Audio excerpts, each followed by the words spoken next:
Video like जरूर कर लीजिए और ऐसे वीडियो लगातार फ्री में पाने के लिए चैनल को तुरंत सब्सक्राइब कर लीजिए और बेल आइकन को जरूर टैप कर लीजिए ताकि आगे भी सारे वीडियो आपको मिलते रहे। यूट्यूब में फॉलो करते हैं तो प्लीज ये वाला फ्री टेलीग्राम चैनल जरूर ज्वाइन कर लीजिएगा। सारे नोटिफिकेशन सारे अपडेट यहीं पे आते हैं, ध्यान रखिए। नमस्कार दोस्तों, क्या हाल चाल, सब बेहतरीन ना। देखिए आरओ का फुल लेंथ टेस्ट ले आया हूँ जो मेंस देने वाले हैं उनके लिए।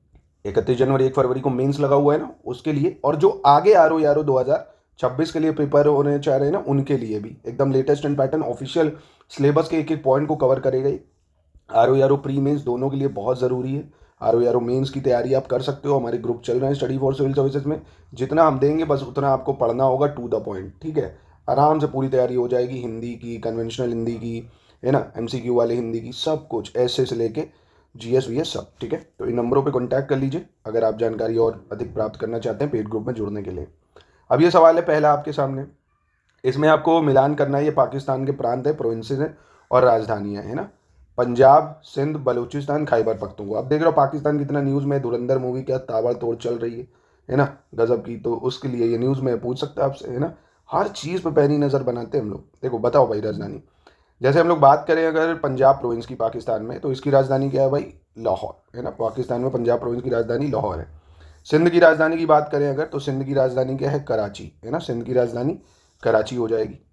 और बलूचिस्तान की बात करें तो बलूचिस्तान की राजधानी क्या हो गई आपकी, क्वेटा हो गई। बलूचिस्तान की राजधानी क्वेटा। और खैबर पख्तूनख्वा की बात करें तो पेशावर, खैबर पख्तूनख्वा पेशावर, ठीक है। तो यानी ऑप्शन ए हो जाएगा। याद रखना पूछे जाने के चांसेस बहुत ज़्यादा हैं इसको। फिर ये कोल माइनिंग सेंटर है और राज्य है, कौन सा कोल माइनिंग सेंटर कहाँ पे, ये बताना है आपको। जैसे सिंगरौली, कोरबा, तालचेर और सिंगरेनी, ठीक है। तो सिंगरौली बहुत ही फेमस है, आप सभी को पता होगा, मध्य प्रदेश में भाई, ठीक है। सिंगरौली कहाँ पे पड़ेगा, ये मध्य प्रदेश में पड़ेगा आपका। कोरबा की बात करें तो ये छत्तीसगढ़ में है। कोयल खनन केंद्र कहाँ पे है, छत्तीसगढ़ में है। तालचेर की बात करें तो ये उड़ीसा में है तालचेर। और सिंगरेनी तेलंगाना में, है ना। सिंगरौली सिंगरेनी दोनों अलग हैं। सिंगरेनी तेलंगाना है, सिंगरौली एमपी है। कोरबा आपका छत्तीसगढ़ हो जाएगा और तालचेर हो गया उड़ीसा। यानी यहाँ भी ऑप्शन ए सही हो जाएगा। आगे बढ़ते हैं, इसमें आपको सही की पहचान करनी है, कौन सा यहाँ पे सही होगा। कह रहा है पुलीकुलम गाय की एक नस्ल है जो तमिलनाडु के मदुरई जिले में पाई जाती है। भदवारी भैंस की एक नस्ल है जो उत्तर प्रदेश के आगरा और इटावा जिलों में पाई जाती है। जमुना पारी जो है ये भेड़ की नस्ल है जो जम्मू कश्मीर के विभिन्न भागों में पाई जाएगी। और गद्दी जो है ये बकरी की एक नस्ल है जो उत्तर प्रदेश राज्य के ब्रज क्षेत्र में पाई जाएगी, है ना। तो यहाँ पे कौन सा सही है, तो यहाँ आप देखेंगे एक तो पहला और दूसरा, ये आपको सही देखने को मिलेगा।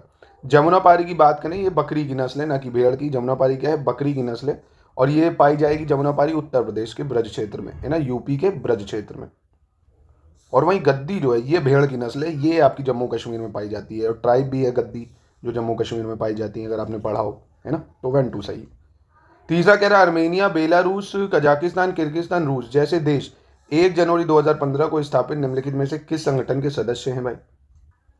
तो ये किसके सदस्य हैं भाई, तो ये है EAEU यानी यूरेशियन इकोनॉमिक यूनियन। इसको आप कह सकते हो, क्या कह सकते हो, Eurasian economic union, Eurasian economic union, ठीक है। इसका हिस्सा है ये 1 जनवरी 2015 से। कौन कौन, Armenia, Belarus, Kazakhstan, Kyrgyzstan, Russia. और वहीं नाफ्ता की बात करें तो north America free trade agreement है जिसमें यूएस, कनाडा, मैक्सिको आता है सिर्फ, है ना। और USMCA की बात करें तो इसमें यूएस हो गया और मैक्सिको हो जाएगा, कनाडा एग्रीमेंट हो गया। ये है सिंपल सी चीज़, ठीक है। चलो आगे बढ़ते हैं, इसमें आपको 5वें में सही बताना होगा कौन सा यहाँ पे सही है। कह रहा नंदा देवी पर्वत जो है ये 7,816 मीटर ऊंचा है। नंदा देवी पर्वत जो है उत्तराखंड में गढ़वाल हिमालय में है। नंदा देवी पर्वत शिखर गढ़वाल क्षेत्र की सबसे ऊंची चोटी भी है। नंदा देवी पर्वत शिखर कंचनजंगा के बाद भारत की दूसरी सबसे ऊंची चोटी है। कौन सी, नंदा देवी कह रहा है। तो अब इसमें कौन सा सही होगा, ज्योग्राफी का सवाल है और चारों स्टेटमेंट एकदम बवाल है, सही है एकदम। आगे क्वेश्चन नंबर 6 पे देखते हैं। कह रहा है यूरेनियम उत्तर प्रदेश के ललितपुर जिले में मिलता है।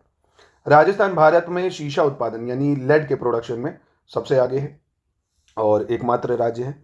भारत में हीरा खनन की दृष्टि से मध्य प्रदेश सबसे प्रमुख है भाई, गोल्ड माइनिंग में, सॉरी गोल्ड कह रहा हूँ, डायमंड माइनिंग में।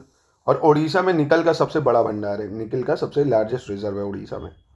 कौन सा सही होगा यहाँ पे, तो यहाँ पे भी आप देखेंगे चारों सही हो जाएंगे, ठीक है।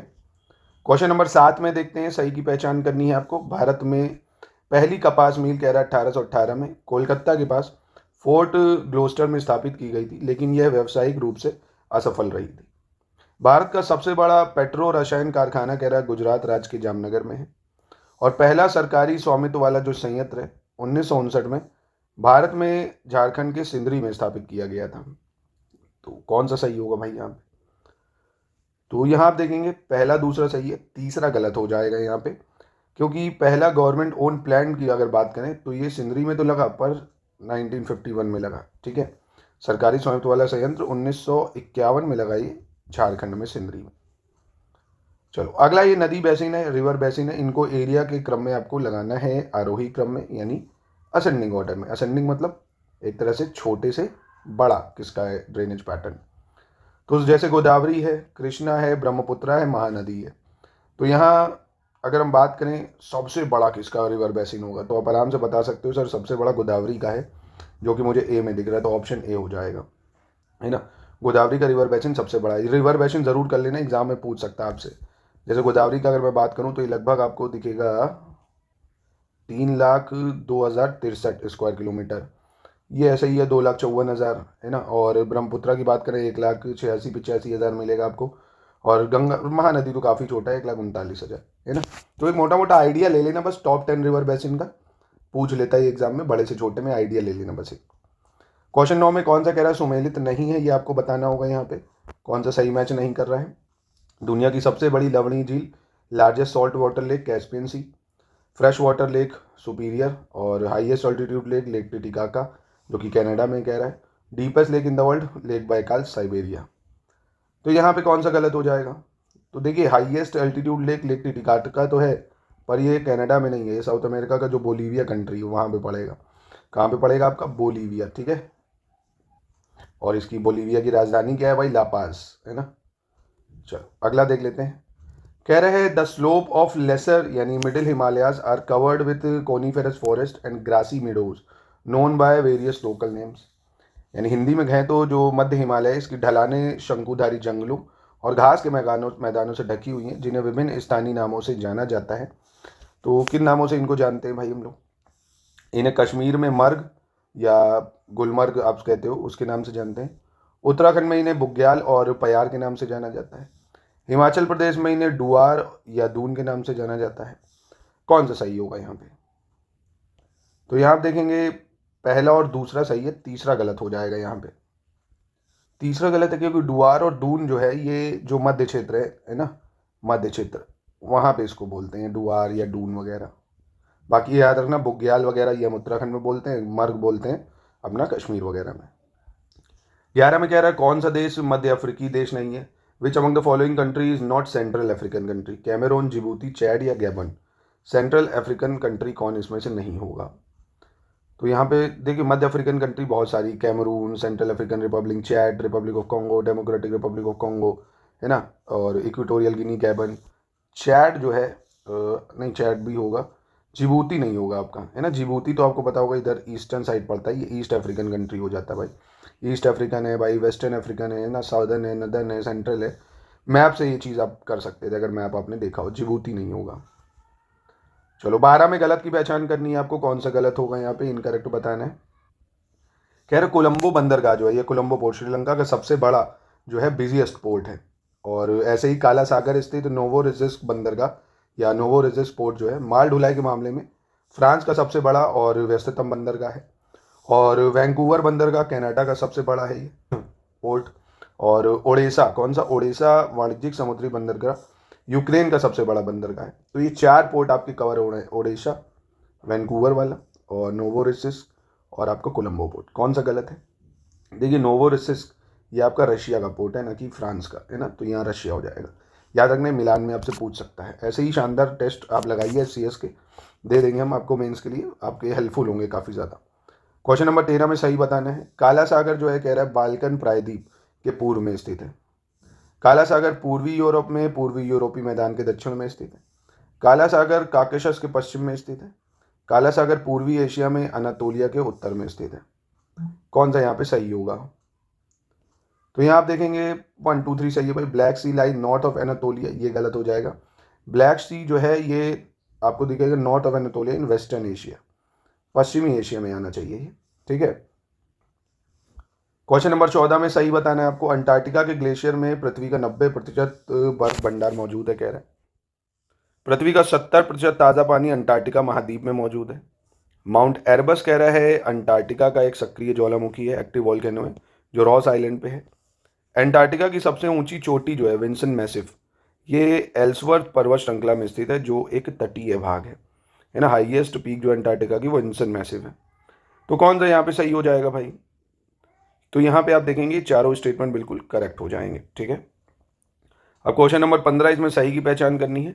एंडीज पर्वतमाला विश्व की सबसे लंबी महाद्वीपीय पर्वत श्रृंखला है और म्यांमार का पेगू योमा क्षेत्र खनिज तेल का एक प्रमुख उत्पादक है। अजरबैजान की जो राजधानी है बाकू, कैस्पियन सागर के तट पर स्थित है। कौन सा यहाँ पे सही हो जाएगा भाई? तो यहाँ आप देखेंगे तीनों सही हो जाएंगे, ठीक है। क्वेश्चन नंबर 16 देख लेते हैं क्या कह रहे हैं। कह रहा है डेल्टा वनों को मैनग्रोव, दलदली या ज्वारीय वन भी कहा जाता है। डेल्टा वन गंगा, ब्रह्मपुत्र, गोदावरी, कृष्णा आदि नदियों के डेल्टाओं में उगते हैं। डेल्टा वनों में गोदावरी ब्रह्मपुत्र डेल्टा का सुंदरवन सबसे महत्वपूर्ण है। और डेल्टा वनों में अगर बात करें हम लोग तो सुंदरी नामक वृक्ष सबसे ज़्यादा उगते हैं, जिसके कारण इसे सुंदरवन कहते हैं। सोचिए एक बार कौन सा सही होना चाहिए। तो यहाँ देखेंगे 1 2 4 सही है, तीसरा गलत हो जाएगा। सुंदरवन आपको पता होगा ये ब्रह्मपुत्र डेल्टा का सबसे महत्वपूर्ण है ना, गंगा ब्रह्मपुत्र डेल्टा, ना कि गोदावरी ब्रह्मपुत्र। ये गलत हो जाएगा। चलो क्वेश्चन नंबर 17 पे आ जाते हैं। इसमें भी सही की पहचान करनी है। कह रहा है एशिया में पाए जाने वाले शीतोष्ण घास यानी टेम्परेट ग्रासलैंड जो है, इनके मैदानों को स्टेपीज कहते हैं। दक्षिण अफ्रीका के शीतोष्ण घास के मैदानों को वेल्थ कहते हैं भाई। डोन्स कहते हैं ऑस्ट्रेलिया में ग्रासलैंड जो पाए जाते हैं, और पेरिस कहते हैं अफ्रीका के जो ग्रासलैंड है उनको। कौन सा सही है भाई? आसान है, ग्रासलैंड के बारे में पूछ रहा है। तो आप देखेंगे एक तो देखिए वेल्थ साउथ अफ्रीका में, ठीक है, डोन्स ऑस्ट्रेलिया में, ये ठीक है, 2 3 सही है। स्टेपीज जो है कहाँ पे बोला जाता है स्टेपीज ग्रासलैंड? तो आपने स्टेपीज पढ़े होंगे, यूरेशिया वगैरह में स्टेपीज बोलते हैं ना, ईस्टर्न यूरोप जो है। तो ये एशिया नहीं होगा, ये गलत हो जाएगा। पेरिस तो बहुत ज़्यादा फेमस है भैया अमेरिका में, है ना। पेरिस कहाँ है? अफ्रीका नहीं, अमेरिका होना चाहिए था, यूएसए। तो 2 3 सही है सर। चलो क्वेश्चन नंबर 18 में मिलान करना है आपको। भीमसेन जोशी, पंडित रविशंकर, गिरिजा देवी, बेगम अख्तर, है ना, ये कौन किससे संबंधित है ये आपको बताना है। जैसे भीमशंकर जोशी ये बहुत ही फेमस ख्याल गायकी हैं, है ना, ख्याल गायकी के गायक हैं। पंडित रविशंकर की बात करें, सितार वादक हैं। गिरिजा देवी ठुमरी गायिका हैं, और बेगम अख्तर जो है ये गज़ल गायिका हैं, ठीक है। तो यहाँ पे कौन सा सही होगा? ऑप्शन सी सही हो जाएगा, ठीक है। चलिए अगला देख लेते हैं। कह रहे हैं झूला, होरी, फाग, लंगूरिया, रसिया उत्तर प्रदेश राज्य के निम्नलिखित किस क्षेत्र के लोक नृत्य हैं, ये बताना है आपको। बुंदेलखंड के, ब्रज क्षेत्र के, पूर्वांचल के या अवध के। तो ये सभी आप देखेंगे कहाँ के? ब्रज क्षेत्र के, बहुत फेमस है, ठीक है। अब क्वेश्चन नंबर 20, इसमें सही की पहचान करनी है। कह रहा उत्तर प्रदेश राज्य औद्योगिक विकास निगम वाराणसी यहाँ पे है। भारतीय पशु चिकित्सा अनुसंधान यानी वेटरनरी रिसर्च इंस्टीट्यूट लखनऊ हो जाएगा। और भारतीय गन्ना अनुसंधान संस्थान लखनऊ, माफ कीजिएगा, पशु चिकित्सा बरेली कह रहा है। और उत्तर प्रदेश गन्ना अनुसंधान परिषद प्रयागराज। कौन सा सही मैच कर रहा है ये बताना है आपको। तो देखो इंडियन वेटरनरी रिसर्च इंस्टीट्यूट ये बरेली में है, बिल्कुल सही है। और sugar cane research institute Lucknow में है, ये भी बिल्कुल सही है। 2 और 3 तो बिल्कुल सही है ना। और वहीं इंडस्ट्रियल डेवलपमेंट कॉरपोरेशन की बात करें तो ये है कानपुर में, है ना। ये कहाँ पे है? कानपुर में है। और गन्ना अनुसंधान परिषद बहुत फेमस है शाहजहाँपुर में। कहाँ पे है? शाहजहाँपुर में, ठीक है, ये हो जाएगा शाहजहाँपुर। अगला देखते हैं क्वेश्चन नंबर 21। इसमें आपको गलत की पहचान करनी है, कौन सा गलत है। भारतीय लाख अनुसंधान संस्थान यानी Indian lac research institute Dhanbad Jharkhand. भारतीय वन प्रबंधन संस्थान भोपाल मध्य प्रदेश। जूट प्रौद्योगिकी अनुसंधान प्रयोगशाला कोलकाता पश्चिम बंगाल। गन्ना प्रजनन संस्थान कोयम्बटूर तमिलनाडु। तो यहाँ पे कौन सा गलत हो जाएगा? तो यहाँ आप देखेंगे पहला गलत हो जाएगा। भारतीय लाख अनुसंधान संस्थान जो है ये झारखंड में तो है पर धनबाद नहीं, रांची में है। ये कहाँ पे है? रांची में है। अब इसमें कह रहे हैं फतेहपुर, कौसाम्बी, चित्रकूट, महोबा, है ना। और कौन सा इसमें सही बैच कर रहा है ये आपको बताना होगा। जैसे फतेहपुर ये किससे संबंधित रहा है? तो गणेश विद्यार्थी का जन्म स्थान रहा है फतेहपुर, ठीक। कौसाम्बी ये मलूक दास का जन्म स्थान रहा है। चित्रकूट जी की बात करें तो तुलसीदास की जन्मस्थली रही है, इसको लेकर डिस्प्यूट भी बहुत रहता है। महोबा आला और उदल की जन्मस्थली रही है महोबा, ठीक है। तो यहाँ पे आप देखेंगे कौन सा सही है, पहला सही हो जाएगा। क्वेश्चन 23 में कह रहा है कौन सा सही सुमेलित नहीं है, इसमें ये बताना आपको, सहरिया, परहिया और बैगा और अगरिया जनजाति कौन सा सही मैच नहीं कर रहा है। जैसे सहरिया जनजाति ये सोनभद्र में है, ये गलत हो जाएगा। ये ललितपुर में है। सहरिया जनजाति कहाँ पाई जाती है, ललितपुर में पाई जाती है ना। परिया है, बैगा है, अगरिया, ये सब सोनभद्र की हैं। 24 देख लेते हैं, इसमें सही बताना आपको। आंचलिक विज्ञान नगरी Lucknow, web city Ghaziabad, Tronica city Prayagraj, cyber city Noida. तो यहाँ देखिए जो रीजनल साइंस सिटी है लखनऊ ठीक है, वेब सिटी गाजियाबाद सही है। ट्रोनिका सिटी की बात करें तो ये भी गाजियाबाद में होगा Tronica city. Cyber city Kanpur को कहते हैं भाई, साइबर सिटी किसको कहते हैं, कानपुर को कहते हैं। तो यहाँ से पहला दूसरा सही होगा आपका। क्वेश्चन नंबर 25 देख लेते हैं, इसमें सही की पहचान करनी है आपको। कह रहा है किसान भाई योजना 1999 में आई, चकबंदी योजना 1954, किसान मित्र योजना 2001। ठीक है, कौन सा सही होगा। तो यहाँ आप देखेंगे चकबंदी योजना 1954, किसान मित्र योजना 2001, ये ठीक है। किसान भाई योजना की बात करें तो ये 1999 में नहीं है, 1992 में आई। ठीक है। क्वेश्चन नंबर 26 में सही की पहचान करनी है, कौन सा सही होगा। बहुउद्देशीय रिहंद बांध परियोजना जो है 1963 में रिहंद नदी पर बनाई गई थी, और रिहंद बांध परियोजना सोनभद्र जिले के पिपरी नामक स्थान पर है। रिहंद बांध परियोजना 91 मीटर ऊंची है, और रिहंद बांध परियोजना जल भंडारण मात्रा के हिसाब से भारत का सबसे बड़ा बांध भी है ये। तो यहाँ कौन सा सही है।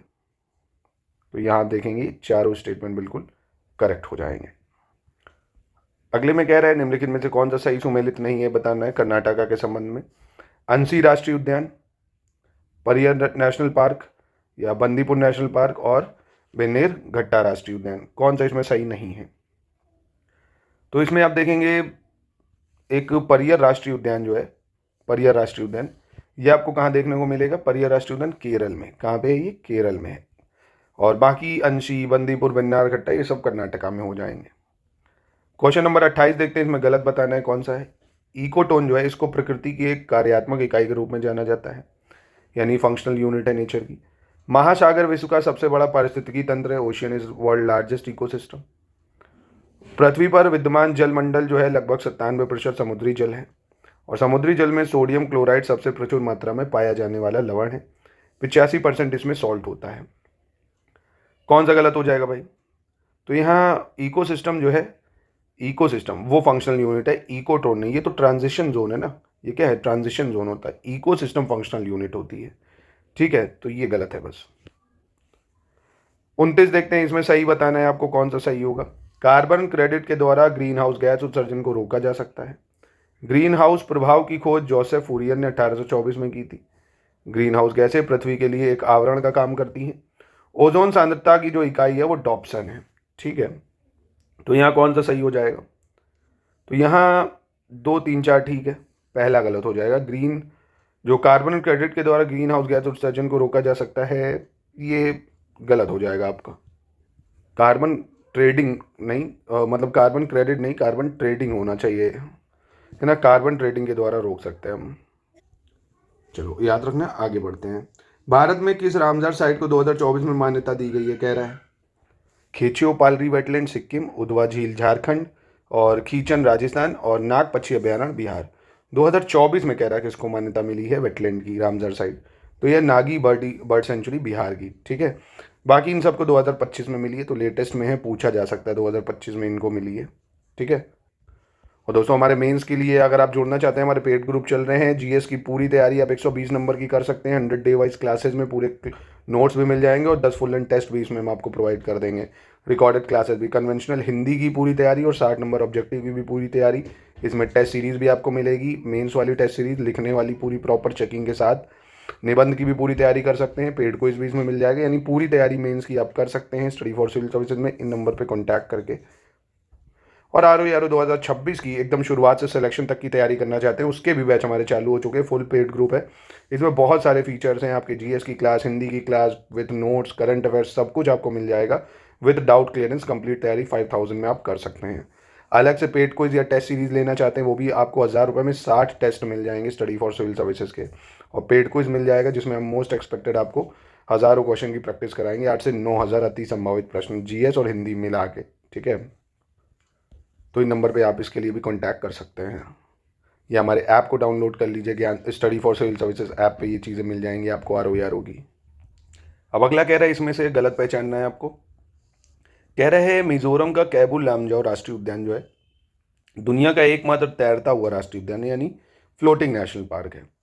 असम का काजीरंगा राष्ट्रीय उद्यान में पाए जाने वाला मुख्य पशु जो है एक सींग वाला गेंडा है भाई, one horn rhino.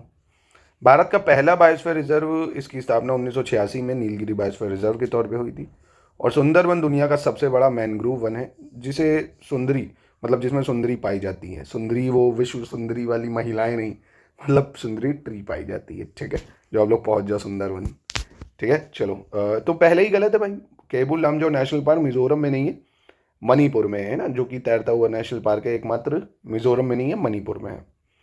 Question number 32 में सही की पहचान करनी है आपको। पार्वती आर्गा पक्षी अभ्यारण्य और समान पक्षी अभ्यारण्य, समसपुर और सांडी पक्षी अभ्यारण्य, तो कौन सा इसमें सही है, मिलान कर दीजिए, मैचिंग कर दीजिए। तो देखिए पार्वती आर्गा पक्षी अभ्यारण्य की अगर बात करें तो बहुत ही फेमस है, गोंडा में है ये, है ना। और समान पक्षी अभ्यारण्य की अगर बात करें तो ये मैनपुरी में हो जाएगा। और समसपुर पक्षी अभ्यारण्य आपका रायबरेली में पड़ेगा। और सांडी पक्षी विहार आपका हरदोई, ठीक है, यानी बी सही हो जाएगा इसका। क्वेश्चन नंबर 33 देखते हैं, इसको क्रोनोलॉजी में लगाना आपको। Rhino project, crocodile breeding project, vulture conservation project और गिर लॉयन प्रोजेक्ट, इसको लगाइए क्रोनोलॉजी में। तो जैसे गेंडा परियोजना है, ये कब आई थी भाई, राइनो प्रोजेक्ट, बहुत इंपॉर्टेंट है, इसके पूछने के चांस बहुत ज़्यादा है, 1987 में। क्रोकोडाइल ब्रीडिंग परियोजना ये 1975 में आई थी। वल्चर कंजर्वेशन प्रोजेक्ट की बात करें अगर, तो ये 2006 में आई थी। गिर लॉयन परियोजना की बात करें, गिर लॉयन प्रोजेक्ट 1973 में आया था। तो इसके हिसाब से मैचिंग अगर करेंगे तो आपका बी सही बैठेगा। 34 में सही की पहचान करनी है, कौन सा सही हो जाएगा। नर्मदा बचाओ आंदोलन 1987 में शुरू हुआ था। नर्मदा बचाओ आंदोलन नर्मदा नदी पर बन रही सरदार सरोवर बहुउद्देशीय बांध परियोजना के संभावित परिणामों में विरोध में शुरू किया गया था। नर्मदा बचाओ आंदोलन मध्य प्रदेश, गुजरात और महाराष्ट्र की एक संयुक्त परियोजना है। कौन सा यहाँ पे सही होगा, तो यहाँ 2 और 3 सही है, पहला गलत हो जाएगा। नर्मदा बचाओ आंदोलन 1987 नहीं 1985 में शुरू हुआ था, 1985 में, ठीक है। क्वेश्चन नंबर 35 में गलत की पहचान करनी है, कौन सा गलत होगा। केंद्रीय प्रदूषण नियंत्रण बोर्ड 1984 में पंचवर्षीय गंगा परियोजना कार्यक्रम बनाया था। केंद्रीय गंगा प्राधिकरण जून 1985 में बना। गंगा कार्य योजना का पहला चरण प्रधानमंत्री राजीव गांधी 14 जनवरी 1989 को इन्होंने शुरू किया था। केंद्र सरकार ने 20 फरवरी 2009 को राष्ट्रीय गंगा नदी बेसिन प्राधिकरण की स्थापना करी थी। कौन सा गलत है, तो यहाँ पे आप कहेंगे ऑप्शन सी गलत है भाई। क्यों, क्योंकि गंगा कार्य योजना का जो पहला चरण शुरू हुआ था वो 14 जनवरी 1986 को शुरू हुआ था, 1989 को नहीं, राजीव गांधी जी द्वारा 1986 को, ठीक है। क्वेश्चन 36 इसमें सही बताना है कौन सा है। येलो फीवर यानी पीत ज्वर कह रहे हैं फ्लेवियारिस जो वायरस है, कौन सा वायरस, फ्लेवी वायरस, इसकी वजह से होता है। चिकनगुनिया अल्फा वायरस के कारण होता है जो कि एडीज मच्छर द्वारा फैलता है। स्वाइन फ्लू H5N1 वायरस के कारण होता है। और बर्ड फ्लू H1N1 वायरस नामक इन्फ्लुएंजा वायरस के कारण होता है। तो यहाँ कौन सा सही हो जाएगा, तो यहाँ पहला दूसरा सही है, तीसरा चौथा गलत हो जाएगा। स्वाइन फ्लू होता है H1N1 वायरस की वजह से, और बर्ड फ्लू होता है आपका H5N1 वायरस की वजह से, है ना। Bird flu H5N1, swine flu H1N1। चलो 37 में सही बताना है, कौन सा यहाँ पे सही होगा। Caustic potash, potassium hypochloride, bleaching powder, calcium hydroxide, नींबू पानी, calcium hydroxide, gypsum, calcium carbonate, कौन सा सही है। तो यहाँ लाइम वाटर जो है इसका कैल्शियम हाइड्रोक्साइड नाम है, ये बिल्कुल सही हो जाएगा। कॉस्टिक पोटाश की अगर बात करें तो इसको बोलते हैं पोटेशियम हाइड्रोक्साइड, क्या बोलते हैं, हाइपोक्लोराइड नहीं, पोटेशियम हाइड्रोक्साइड। और ब्लीचिंग पाउडर की बात करें इसको कैल्शियम हाइपोक्लोराइड बोलते हैं, कैल्शियम हाइपोक्लोराइड। और जिप्सम आपको पता ही होगा कैल्शियम सल्फेट होता है, कैल्शियम कार्बोनेट नहीं, कैल्शियम सल्फेट, ठीक है। चलो 38 पे आते हैं, इसमें भी आपको सही बताना है कौन सा होगा। चुकंदर में हार्ट रॉट रोग, फूल गोभी में विपटेल रोग, नींबू में डाई बैक, आम में लिटिल लीफ किसकी कमी के कारण होता है। तो देखिए हार्ट रोट जो कि बीटरूट में होता है बोरॉन की कमी के कारण, फूल गोभी में विपटेल डिसीज होती है मॉलिबेडनम की कमी के कारण, नींबू में डाई बैक हो जाता है कॉपर की कमी के कारण, आम में लिटिल लीफ जिंक की कमी के कारण। यानी 1 2 3 4 सही हो जाएगा। अगला इसमें कह रहा है कौन सा सही सुमेलित नहीं है, ये बताना है आपको। In context of solubility in water, यानी जल में घुलनशील के संदर्भ में, रेटिनॉल, थायमीन, राइबोफ्लेविन, नियासिन। ठीक है, मतलब कौन नहीं घुलता है जल में, जल में घुलनशील नहीं है। तो ठीक है, बता लोगे भाई। देखो, सबसे पहले रेटिनॉल का मतलब विटामिन ए है, थायमीन विटामिन B1 को कहते हैं, राइबोफ्लेविन विटामिन B2 को कहते हैं, नियासिन कहते हैं विटामिन B3 को। तो ये तीनों वाटर सोल्यूबल है, ये तीनों वाटर सोल्यूबल है, यानी जल में घुलनशील है। विटामिन ए जल में घुलता नहीं है, ठीक है, ये फैट सोल्यूबल है। आगे बढ़ते हैं, इनकरेक्ट की पहचान करनी है। कह रहा है एक प्रकाश उत्सर्जक डायोड विद्युत ऊर्जा को प्रकाश ऊर्जा में परिवर्तित करता है, और इलेक्ट्रिक मोटर में रासायनिक ऊर्जा को यांत्रिक ऊर्जा में परिवर्तित किया जाता है। इलेक्ट्रिक हीटर विद्युत ऊर्जा को ऊष्मा ऊर्जा में परिवर्तित करता है, और एक बैटरी जो है रासायनिक ऊर्जा को विद्युत ऊर्जा में परिवर्तित करती है। बैटरी कन्वर्ट करती है केमिकल एनर्जी को इलेक्ट्रिक एनर्जी में। तो यहाँ देखेंगे इलेक्ट्रिक मोटर जो है वो केमिकल एनर्जी को मैकेनिकल में नहीं कन्वर्ट करती है, इलेक्ट्रिकल एनर्जी। भाई मोटर को तो जब बिजली दोगे तब चलेगी ना, ये विद्युत ऊर्जा को यांत्रिक ऊर्जा में बदल देती है। ठीक है, चलिए अगला देख लेते हैं। अब इसमें आपको सही की पहचान करनी है। कह रहा विद्युत तरंगे उत्पन्न करने वाली जो कोशिकाएं हैं हृदय में पाई जाती हैं, और इन्हें पेस मेकर कोशिकाएं कहा जाता है। और रक्त में ग्लूकोज की जो सामान्य मात्रा है वो 100 मिलीग्राम प्रति डेसीलीटर होती है। डीएनए डबल हेलिक्स संरचना की खोज जो है जेम्स वॉटसन और फ्रांसिस क्रिक ने की थी। कौन सा सही होगा यहाँ पे? तो यहाँ आप देखेंगे तीनों बिल्कुल करेक्ट हो जाएंगे। ठीक है, आगे बढ़ते हैं और अपने क्वेश्चन नंबर 42 पे आते हैं। कह रहे पृथ्वी के वायुमंडल में प्रकाश के अपवर्तन के कारण तारे हमें टिमटिमाते दिखते हैं, यानी रिफ्रैक्शन के कारण। और जब उत्तल दर्पण को पानी में डुबोया जाता है तो फोकस दूरी जो है उसकी वो बढ़ जाती है।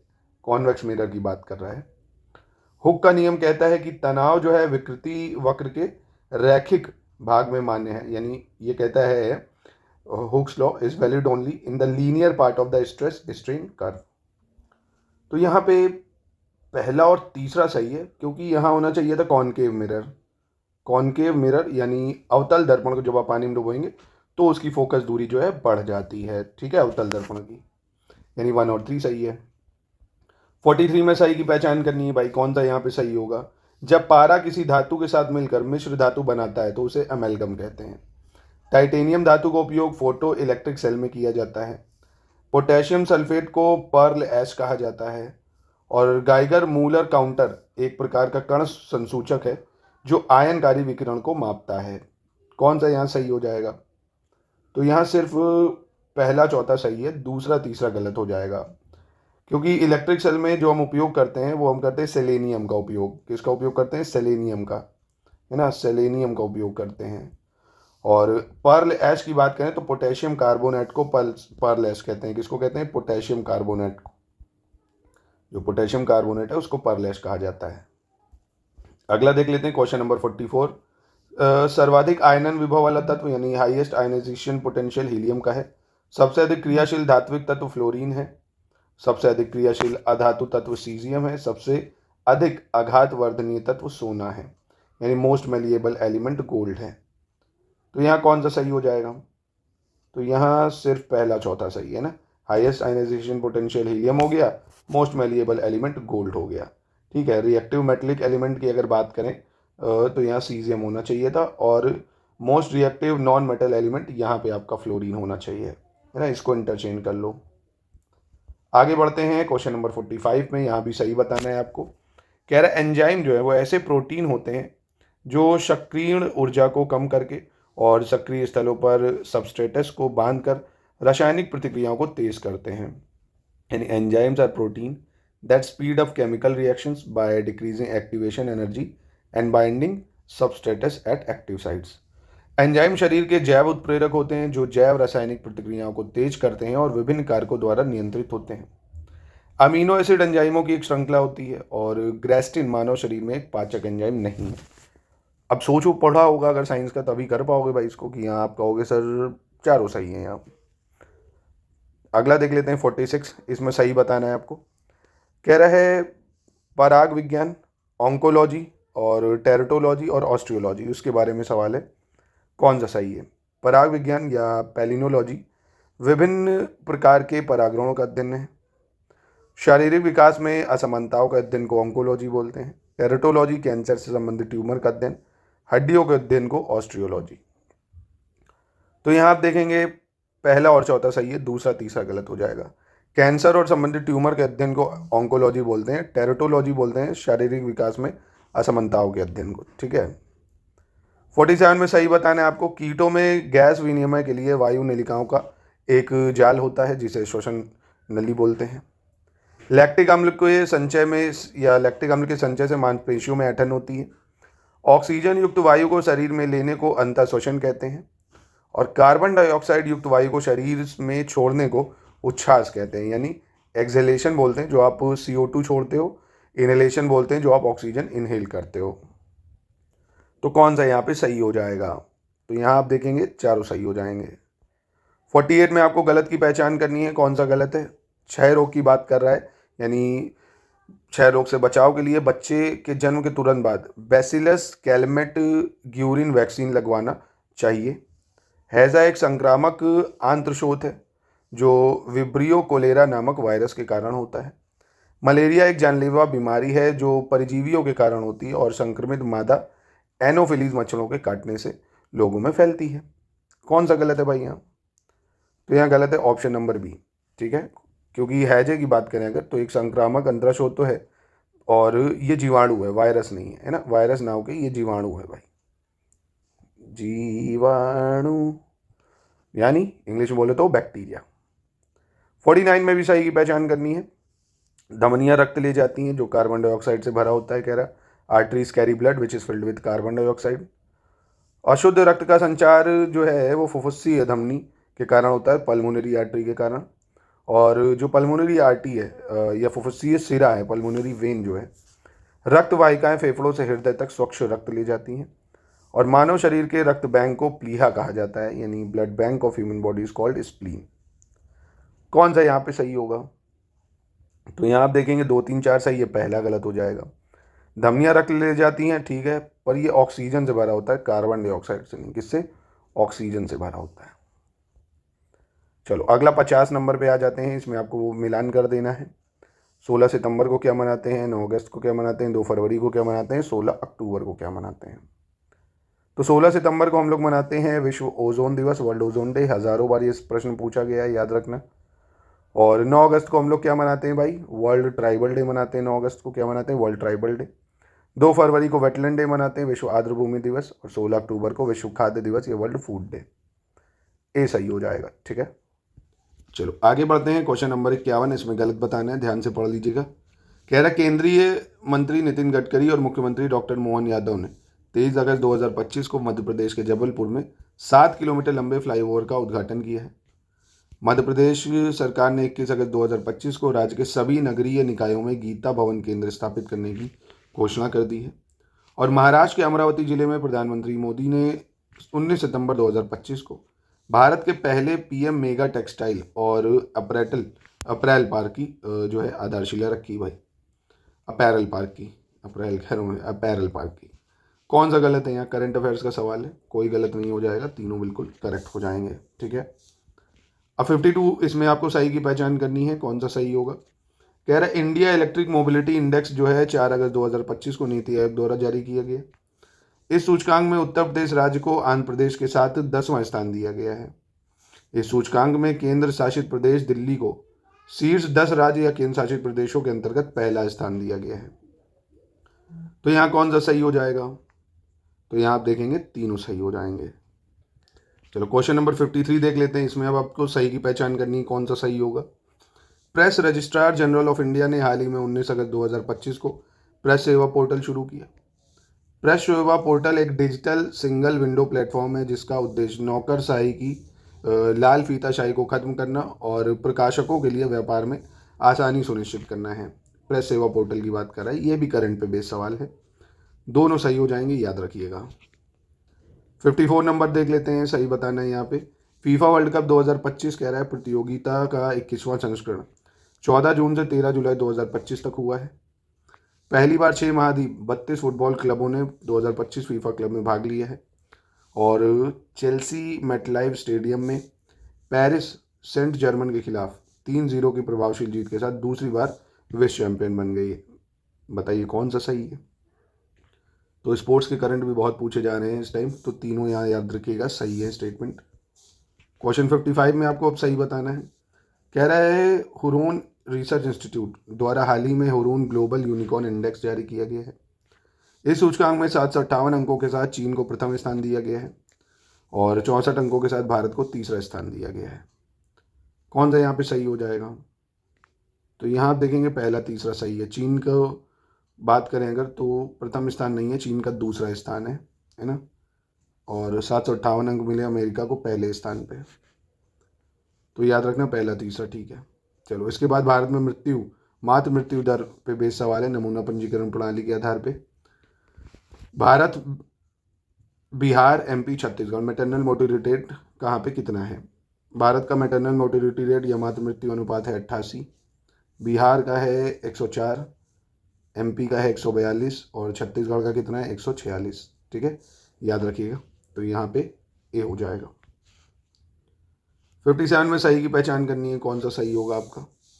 मेघालय सरकार द्वारा 3 दिवसीय मेघालय अनानास महोत्सव का आयोजन 1 से 3 अगस्त 2025 तक दिल्ली हॉट नई दिल्ली में किया गया। दिल्ली हाट जो है, मेघालय अनानास महोत्सव का उद्घाटन केंद्रीय मंत्री शिवराज सिंह चौहान ने करा है।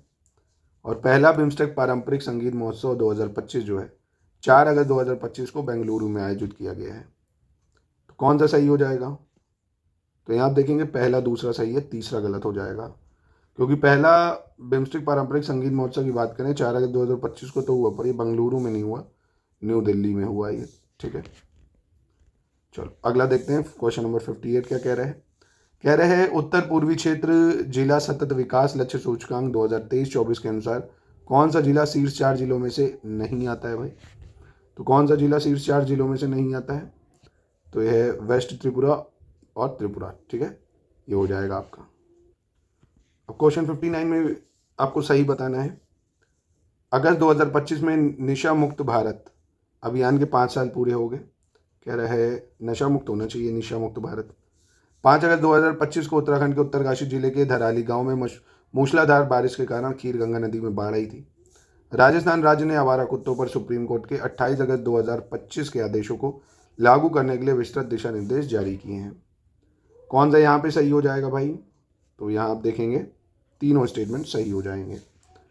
क्वेश्चन 60 में अब आपको गलत बताना होगा, कौन सा यहाँ पे गलत है। कह रहा है 1 जुलाई 2025 को वाशिंगटन DC जो है अमेरिका में 10वीं क्वाड विदेश मंत्रियों की बैठक आयोजित हुई है। 9वीं क्वाड विदेश मंत्रियों की बैठक में अमेरिका, ऑस्ट्रेलिया, भारत और जापान के विदेश मंत्रियों ने भाग लिया है। इस बैठक में भारत का प्रतिनिधित्व विदेश मंत्री डॉक्टर S जयशंकर ने किया है और इस बैठक में क्वाड क्रिटिकल मिनरल्स इनिशिएटिव के शुभारंभ की घोषणा की गई है। कौन सा यहाँ पे गलत हो जाएगा। तो यहाँ गलत है ऑप्शन बी वाला, है ना, क्योंकि ये जो 10वीं बैठक है क्वाड विदेश मंत्रियों की वो हुई है अमेरिका, ऑस्ट्रेलिया, भारत और जापान विदेश मंत्रियों के साथ। क्वाड के मेंबर कौन कौन है याद रखना, अमेरिका, ऑस्ट्रेलिया, भारत और जापान है ना। 10वीं बैठक हुई है, 9वीं नहीं। 61 में आपको गलत बताना है, कौन सा यहाँ पे गलत है। कह रहा है डॉक्टर विजयानंद तिवारी को हाल ही में साहित्य अकादमी मध्य प्रदेश सरकार के द्वारा अखिल भारतीय अटल बिहारी वाजपेयी पुरस्कार 2023 दिया गया है। मोहनलाल विश्वनाथन नायर को हाल ही में केंद्रीय सूचना एवं प्रसारण मंत्रालय द्वारा दादा साहब फाल्के पुरस्कार दिया गया है। भारतीय गैर लाभकारी संगठन Foundation to Educate Girls Globally हाल ही में रमन मैगजे अवार्ड दिया गया है भाई, है ना। रमन मैगजे फाउंडेशन द्वारा रमन मैगजे अवार्ड दिया गया है किसको, टू एजुकेट गर्ल्स ग्लोबली। तो यहाँ गलत कौन सा है। तो यहाँ गलत कोई नहीं है, तीनों स्टेटमेंट बिल्कुल सही हो जाए। चलिए अगला देखते हैं, इसमें अब आपको गलत बताना है कौन सा गलत है। डॉक्टर विजयानंद तिवारी को हाल ही में साहित्य अकादमी मध्य प्रदेश सरकार के द्वारा अखिल भारतीय अटल बिहारी वाजपेयी पुरस्कार दिया गया है। मोहनलाल विश्वनाथ नायर जो है इनको हाल ही में केंद्रीय सूचना एवं प्रसारण मंत्रालय द्वारा दादा साहब फाल्के पुरस्कार दिया गया है। और भारतीय गैर लाभकारी संगठन जो है इसके फाउंडेशन द्वारा टू एजुकेट गर्ल्स ग्लोबली इनको हाल ही में रमन मैगजे अवार्ड दिया गया है। तो यहाँ पे कौन सा गलत है। तो यहाँ पे आप कहेंगे करंट अफेयर्स का सवाल है ये, कोई गलत नहीं है। ठीक है, 62 देख लेते हैं। इसमें आपको सही बताना है कौन सा उत्तर सही होगा कि अटल भूजल योजना 25 दिसंबर 2019 को शुरू करी गई। अटल भूजल योजना 8वीं राष्ट्रीय स्तरीय संचालन समिति की बैठक के माध्यम से 7 राज्यों के 80 जिलों की 8,562 ग्राम पंचायतों में अटल भूजल योजना लागू हुई है। और ये 7 राज्य हैं गुजरात, हरियाणा, कर्नाटक, मध्य प्रदेश, महाराष्ट्र, राजस्थान और आंध्र प्रदेश। तो कौन यहाँ पे सही हो जाएगा? तो यहाँ आप देखेंगे पहला दूसरा सही है, सिर्फ तीसरा गलत है, क्योंकि यहाँ आंध्र प्रदेश नहीं है, उत्तर प्रदेश है ना, उत्तर प्रदेश शामिल है, बाकी ठीक है। इसके बाद कह रहा है स्वच्छ सर्वेक्षण पुरस्कार जो आया 2024-25, इसके अनुसार निम्नलिखित में से कौन सा शहर 1 मिलियन से अधिक जनसंख्या की श्रेणी में शीर्ष 3 शहरों में से एक नहीं है? ठीक है, कौन सा ऐसा है भाई? तो शीर्ष 3 शहरों में एक नहीं है, वो है आपका मुंबई महाराष्ट्र, है ना। पहले पे इंदौर, दूसरे पे जबलपुर, तीसरे पे आगरा है ना। ये 1, ये 2, ये 3। 64 देख लेते हैं क्या कह रहा है, इसमें सही की पहचान करनी है। कह रहा है 10 अगस्त 2025 को महाराष्ट्र सरकार ने हाल ही में राज्य के नागपुर जिले के सतनावरी गांव को भारत के पहले स्मार्ट इंटेलिजेंट विलेज के रूप में विकसित करने के लिए एक पायलट परियोजना को मंजूरी दी है। और 31 जुलाई 2025 को केंद्रीय मंत्री नितिन गडकरी के अनुसार जम्मू कश्मीर में बन रही जोजिला सुरंग के पूरा होने की समय सीमा जो है वो फरवरी 2028 तक बढ़ा दी गई है। यहाँ पे कौन सा सही है? तो यहाँ आप कहेंगे सर मुझे तो दोनों सही लग रहे हैं, तो आप कहेंगे मतलब हम कहेंगे बिल्कुल सही जवाब। चलिए 65 नंबर देख लेते हैं। देखिए भले आप 50-50 करके लगाएं, पर इन सवालों को लगाएं जरूर, है ना। 50-50, 40-40, ब्रेक ले लेके लगाएं, आधा घंटा करा फिर ब्रेक लिया फिर 15, ऐसे कर लो, पर करो जरूर। ये बहुत महत्वपूर्ण प्रश्नों का संकलन है ये पूरे टेस्ट सीरीज में। कह रहा है काशी तमिल समागम 3.0 का आयोजन जो है हाल ही में 15 से 24 फरवरी 2025 तक उत्तर प्रदेश के वाराणसी में किया गया। प्रधानमंत्री ने हाल ही में उत्तर प्रदेश के कानपुर में घाटमपुर थर्मल पावर प्रोजेक्ट की यूनिट 1 को राष्ट्र को समर्पित किया है।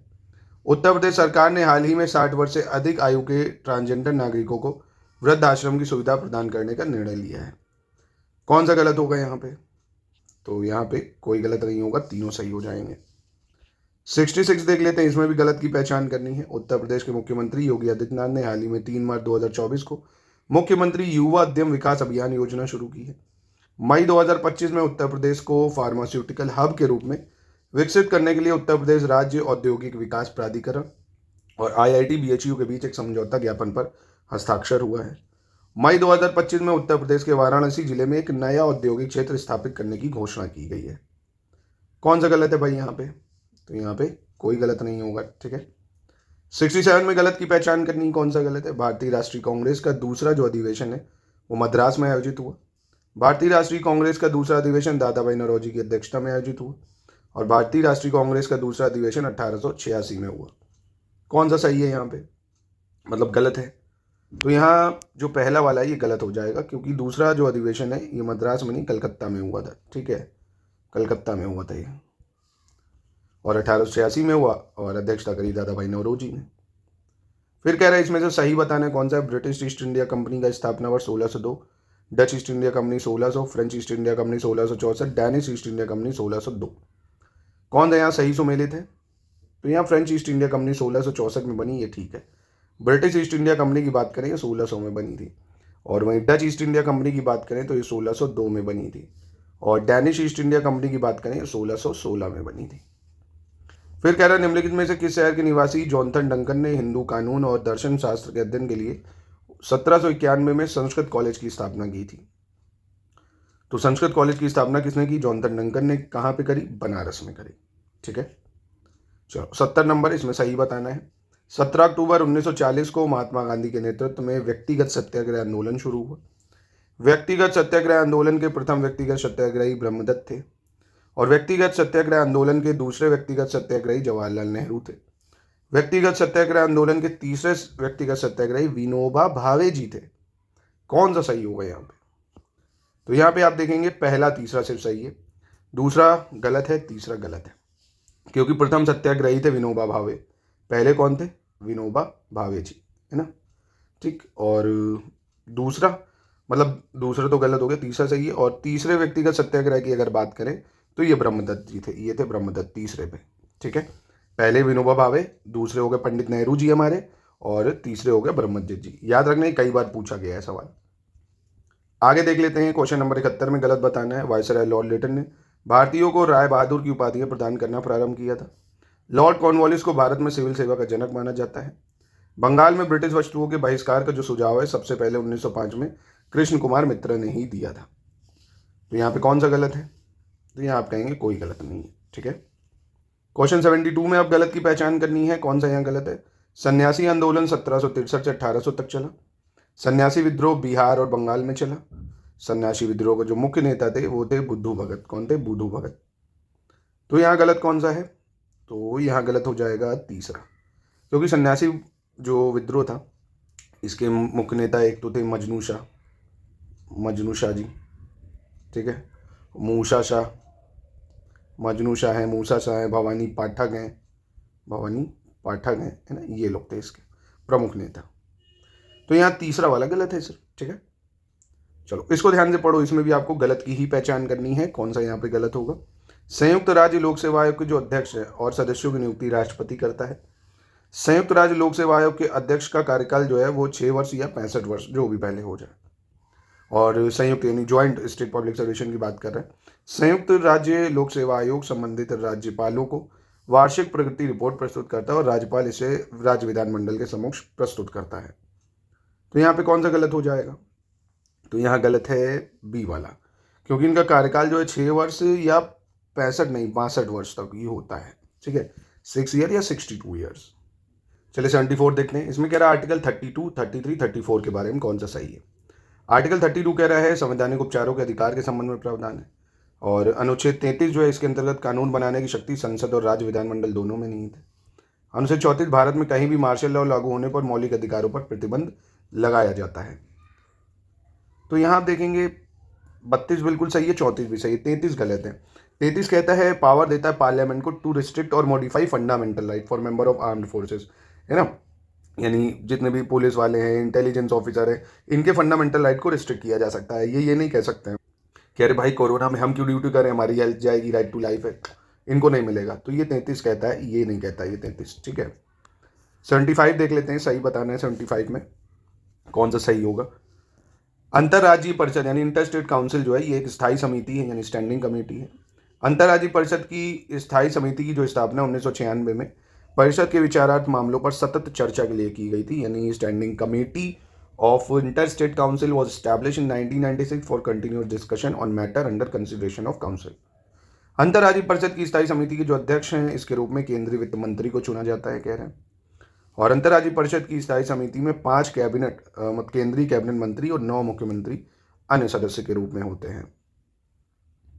तो यहाँ पे देखेंगे आप 1, 2, 4 सही है, तीसरा गलत हो जाएगा, क्योंकि अंतर्राज्यीय परिषद इंटर स्टेट काउंसिल, भाई ये मतलब ये गृह मंत्री के अंतर्गत आएगा राज्य। यहाँ पे जो अध्यक्ष होता है वो गृह मंत्री होगा, वित्त मंत्री का है क्या काम? ठीक है, तो गृह मंत्री होगा, बाकी ठीक है।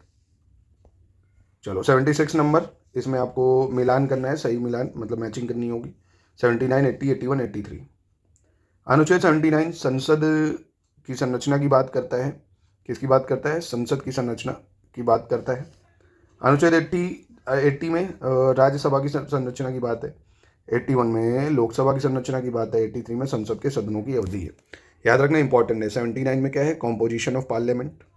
80 में है constitution of council of state यानी राज्यसभा। 81 में है लोकसभा। 83 में हाउस ऑफ पार्लियामेंट की ड्यूरेशन। तो यहाँ पे सी सही हो जाएगा। दोस्तों हमारे आरओ मेंस के पेड ग्रुप में अगर आप एडमिशन लेना चाहते हैं, जिनका पेपर 31 जनवरी 1 फरवरी को है, वो हमारे मेंस के पेड ग्रुप को ज्वाइन कर सकते हैं। पूरी तैयारी आपकी जीएस की 120 नंबर की, 100 नंबर की हिंदी की, 60 नंबर की ऑब्जेक्टिव हिंदी की, 120 के ऐसे की, सब कुछ आपको एक ही जगह से प्रिपेयर करवाएंगे अलॉन्ग विद पेड क्विज। तो पूरी तैयारी आप कर सकते हैं मेंस की। नंबरों पे कांटेक्ट करके पूरी जानकारी आप ले सकते हैं। और आरओ 2026 की तैयारी करना चाहते हैं तो उसकी भी शुरुआत से सिलेक्शन तक की तैयारी के ग्रुप चल रहे हैं, जिनको ज्वाइन किया जा सकता है। पेड क्विज सबसे मस्ट होता है, जिसमें 8 से 9 हज़ार सवालों की प्रैक्टिस हम कराते हैं, इंक्लूडिंग हिंदी एंड जीएस। एक सवाल मतलब एग्जाम के पैटर्न और history, geography, polity, science, current, हर तरह के मोस्ट एक्सपेक्टेड सवालों को आपसे लगवाते हैं हम टेलीग्राम में। तो आप ले सकते हैं इन नंबर पे जानकारी अधिक, या हमारे study for civil services app से भी ये सब चीज़ें आप परचेज कर सकते हैं। अब 77 में आपको गलत बताना है। 72 कॉन्स्टिट्यूशन अमेंडमेंट एक्ट 1992 से कह रहा है यह भी प्रावधान है कि यदि पंचायतें भंग हो जाती हैं तो 6 महीने के भीतर चुनाव कराए जाएंगे। और अनुच्छेद 120 क्लॉज 1 के अंतर्गत अध्यक्ष सदन के किसी भी सदस्य को अपनी मातृभाषा में बोलने की अनुमति देता है। केंद्र और राज्य सरकारों के द्वारा करों और शुल्कों के अधिरोपण से संबंधित विभिन्न मदों का उल्लेख संविधान की 7वीं अनुसूची के अंतर्गत किया गया है कह रहा है। तो कौन सा गलत है यहाँ पे? तो यहाँ आप देखेंगे पहला गलत हो जाएगा। ये 73 कॉन्स्टिट्यूशन अमेंडमेंट एक्ट में आएगा 1992 में कि पंचायत अगर भंग हो गई तो 6 महीने के अंदर चुनाव कराए जाएंगे। ठीक है, चलिए अगला देखते हैं। कह रहे हैं इसमें से गलत बताना है कौन सा गलत है। MC शीतलवाड़ स्वतंत्र भारत के पहले विधि आयोग के अध्यक्ष थे, यानी फर्स्ट लॉ कमीशन के चेयरमैन थे। चंडीगढ़ एक ऐसा केंद्र शासित प्रदेश है जहाँ पंचायती राज व्यवस्था मौजूद नहीं। कह रहा है पंचायतों के सभी चुनाव जो है वो राज्य चुनाव आयोग द्वारा आयोजित किए जाते हैं और राज्य सरकारें पंचायतों की वित्तीय स्थिति की समीक्षा के लिए वित्त आयोग का भी गठन करती है। भाई कौन सा गलत हो जाएगा? तो यहाँ पे आप देखेंगे ये गलत है, यहाँ दिल्ली होना चाहिए। दिल्ली ऐसी होती है जहाँ पे पंचायती राज व्यवस्था लागू नहीं है। बाकी स्टेट्स में अगर मैं बात करूँ तो नागालैंड है, मेघालय है, मिजोरम है, यहाँ पे भी आपको पंचायती राज व्यवस्था नहीं देखने को मिलेगी, है ना। आगे बढ़ते हैं। क्वेश्चन नंबर 79 में आपको सही बताना होगा यहाँ कौन सा सही होगा। कह रहा है सुप्रसिद्ध अंग्रेज राजनीति शास्त्र सर अर्नेस्ट बार्कर ने संविधान की प्रस्तावना को कुंजी नोट कहा है, यानी की नोट कहा है। के मुंशी के अनुसार प्रस्तावना हमारी संप्रभु लोकतांत्रिक गणराज्य का भविष्य फल है। सर अलादी कृष्ण स्वामी अय्यर के अनुसार संविधान की जो प्रस्तावना हमारे दीर्घकालिक सपनों का विचार है। इंपॉर्टेंट है ये तीनों स्टेटमेंट। देखिए के मुंशी ने क्या बोला है, कृष्ण स्वामी अय्यर ने क्या बोला है और अर्नेस्ट बार्कर जी ने क्या बोला है। तो यहाँ तीनों स्टेटमेंट सही हैं। ठीक है, अब 80 में आपको गलत बताना है कौन सा गलत है। राज्य मानवाधिकार आयोग एक बहुसदस्यीय निकाय है जिसमें एक अध्यक्ष और 2 सदस्य होते हैं। राज्य मानवाधिकार आयोग का अध्यक्ष जो है एक सेवानिवृत्त मुख्य न्यायाधीश या उच्च न्यायालय का न्यायाधीश होता है, जो सदस्य उच्च न्यायालय के सेवानिवृत्त या सेवारत न्यायाधीश होते हैं। राज्य मानवाधिकार आयोग के अध्यक्ष और अन्य सदस्यों का कार्यकाल 5 वर्ष या 70 वर्ष की आयु तक जो भी पहले हो जाए। तो यह कौन सा गलत है भाई? तो यहाँ ये गलत है, 5 वर्ष नहीं, 3 साल या 70 साल जो पहले हो जाए। ठीक है, अगला देख लेते हैं 81। इसमें सही की पहचान करनी है। विधान परिषद के सदस्य जो है अप्रत्यक्ष रूप से निर्वाचित होते हैं। विधान परिषद में सदस्यों की जो अधिकतम संख्या है विधानसभा की 1/3 का न्यूनतम 50 है और किसी राज्य में परिषद सदस्यों की संख्या विधानसभा के आकार पर निर्भर करती है।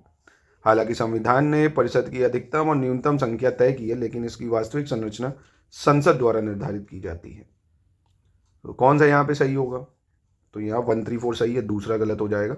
विधान परिषद में जो सदस्यों की अधिकतम संख्या है विधानसभा की 1/3, न्यूनतम जो है वो 40 तय की गई है ना। अधिकतम कितनी? 1/3, न्यूनतम 40। 82 पे आ जाओ भाई, इसमें भी सही बताना है कौन सा सही होगा। कह रहा राज्य के राज्यपाल जो है प्रत्येक 3 वर्ष के बाद पंचायतों की वित्तीय स्थिति की समीक्षा के लिए एक वित्त आयोग का गठन करते हैं। राज्य विधानमंडल इस वित्त आयोग की संरचना, इसके सदस्यों की आवश्यक योग्यताएं और उनके चयन की विधि की निर्धारित कर सकता है। राज्यपाल इस वित्त आयोग द्वारा की गई सिफारिशों को की गई कार्रवाई रिपोर्ट के साथ राज्य विधानमंडल के समक्ष प्रस्तुत कर देता है। कौन सा यहाँ पे सही है? तो यहाँ 2 और 3 सही है, पहला गलत हो जाएगा क्योंकि ये हर 5 साल में करता है भाई, 3 साल में नहीं। ठीक है, चलो 83 में सही बताओ कौन सा है, मिलान करो। पल्लव राजवंश के संस्थापक पुष्यभूति, कारकोटा, सिंह विष्णु, उत्पल, अवंती वर्मन, वर्धन राजवंश, दुर्लभ वर्धन। कौन सा सही है? तो उत्पल राजवंश, अवंती वर्मन ये सही हो जाएगा। पल्लव के सिंह विष्णु है क्योंकि, और कारकोटा राजवंश के है दुर्लभ वर्धन, और वर्धन राजवंश के हो गए आपके पुष्यभूति। ठीक है, चलो आगे देखते हैं। केंद्रीय बजट पे सवाल है 2025-26 में, गलत बताना है कौन सा है। बजट जो है 2025-26 में आयकर में 12.4% की वृद्धि होने की उम्मीद है और जीएसटी में 10.93% की उम्मीद है बढ़ने की। निगम कर में 10.4% और केंद्रीय बजट जो है विकास के 4 इंजन कृषि, सूक्ष्म, लघु और मध्यम उद्यम, निवेश और निर्यात पर प्रकाश डालता है। कौन सा गलत है? तो यहाँ आप देखेंगे आयकर में लगभग 14.4% वृद्धि होने की उम्मीद है। चूसो जनता को जितना चूस सकते हो, हर तरह से टैक्स डकैती है भारत में, बहुत टैक्स लिया जाता है और सुविधा के नाम पे क्या मिलता है वो आप देख ही रहे हो। टैक्स लिया जाता है सिर्फ नेताओं की लैविश लाइफस्टाइल के लिए। एक नेता आ रहा है तो पीछे 100 कारें चलने उसके, इतना कार्बन इमिशन हो रहा है, छीछल इधर मचाए वो। चलो 85 देख लेते हैं। उत्तर प्रदेश बजट 2025-26 के संदर्भ में सही विकल्प चुनना है। श्री बांके बिहारी जी महाराज मंदिर मथुरा वृंदावन कॉरिडोर के निर्माण के लिए 50 करोड़ रुपए दिए गए हैं। उत्तर प्रदेश माटी कला बोर्ड के संचालन के लिए 11.5 करोड़ रुपए दिए गए हैं। और माननीय प्रधानमंत्री द्वारा 2 अक्टूबर 2024 को धरती आबा जनजाति ग्राम उत्कर्ष योजना का शुभारंभ किया गया है। कौन सा सही है? यूपी बजट पे भी सवाल है, काफ़ी महत्वपूर्ण है, तीनों सही हो जाएंगे। ठीक है, चलो 86 में सही बताना है। हरियाणा में स्थित भिराना परिपक्व हड़प्पा संस्कृति का स्थल है, यानी मैच्योर हड़प्पन कल्चर है। सिंधु घाटी सभ्यता की सबसे बड़ी संरचना एक अन्न भंडार है, यानी जो ग्रेट ग्रेनरी है। मोहनजोदाड़ो के विशाल स्नानागार की खोज आर.डी. बनर्जी ने की थी। और भगात्रव जो है ये भारत के वर्तमान गुजरात राज्य में स्थित एक सिंधु कालीन स्थल है भगात्रव। कहाँ पे? गुजरात में। कौन सा सही है? चारों सही हो जाएंगे। चलो 87 में भी सही बताना है। कह रहा है श्वेतांबर परंपरा के अनुसार जैन धर्म के 19वें तीर्थंकर मल्लीनाथ, जिनका प्रतीक एक बर्तन था और एक महिला तीर्थंकर थी। सबसे पुरानी कांच जैन मूर्तियां बिहार के बक्सर जिले के बिहार चौसा में खोजी गई हैं। और श्वेताश्वर उपनिषद में भक्ति का सबसे पहला उल्लेख मिलता है। और पहली जैन भिक्षुणी चंपा राजा दधिवाहन की बेटी चंदना थी। कौन सा सही होगा यहाँ? तो यहाँ आप देखेंगे ये चारों ठीक हो जाएंगे। चलिए अगला देखते हैं। कह रहा नवीनतम खनिज डाटा पे बेस्ड सवाल है ये, ठीक है, मिनरल डाटा पे बेस्ड सवाल है। कौन सा यहाँ पे सही है ये आपको बताना होगा। सबसे पहले कह रहा राजस्थान में भारत में फ्लेट्सपर का तीसरा सबसे बड़ा भंडार है। और सीशा यानी लेड का भी तीसरा सबसे बड़ा भंडार राजस्थान में। चूना पत्थर यानी जो लाइमस्टोन है वो भी तीसरे नंबर पे रिजर्व में राजस्थान। कौन सा सही हो जाएगा यहाँ? तो यहाँ पहला दूसरा सही है, क्योंकि लाइमस्टोन में अगर बात करें तो यहाँ कर्नाटका है तीसरे नंबर पे, है ना, कर्नाटका है तीसरे नंबर पे है। अगला फिर नवीनतम कृषि डाटा पे बेस्ड सवाल है। यहाँ पे गलत बताना है, एग्रीकल्चर डाटा पे बेस्ड। कौन सा यहाँ गलत होगा? भारत कह रहा है देश का सबसे बड़ा प्याज उत्पादक देश है, दूसरा सबसे बड़ा आलू उत्पादक देश है और देश का सबसे बड़ा रागी उत्पादक देश है। कौन सा यहाँ गलत है? तो यहाँ आप देखेंगे कोई गलत नहीं है, ठीक है। अभी बहुत लप्पू सा सवाल है, कालानुक्रम यानी क्रोनोलॉजी में लगाना है। खिलजी, लोधी, तुगलक, सैयद, है ना, तो पता ही होगा भाई आपको। स्लेव, खिलजी, तुगलक, सैयद, लोधी, है ना, ये तो मुझे नहीं लगता शायद किसी को ना पता हो। अब इसको कालानुक्रम में लगाना है। खिलजी शासकों के शासनकाल के संबंध में कौन पहले आया कौन बाद में, है ना, जैसे इब्राहिम रकनुद्दीन और शिहाबुद्दीन उमर, अलाउद्दीन खिलजी, मुबारक शाह।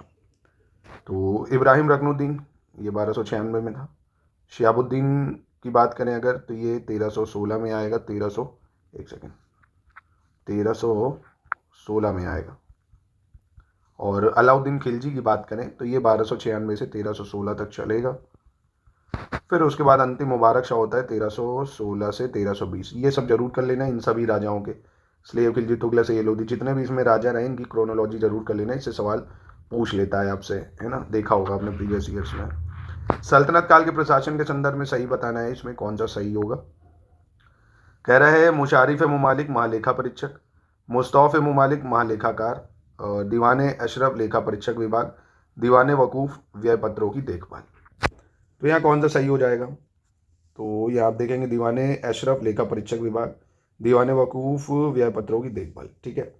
मुशारिफ मुमालिक की बात करें ये महालेखाकार था और मुस्तौफ मुमालिक जो था ये आपका महालेखा परीक्षक था, ठीक है।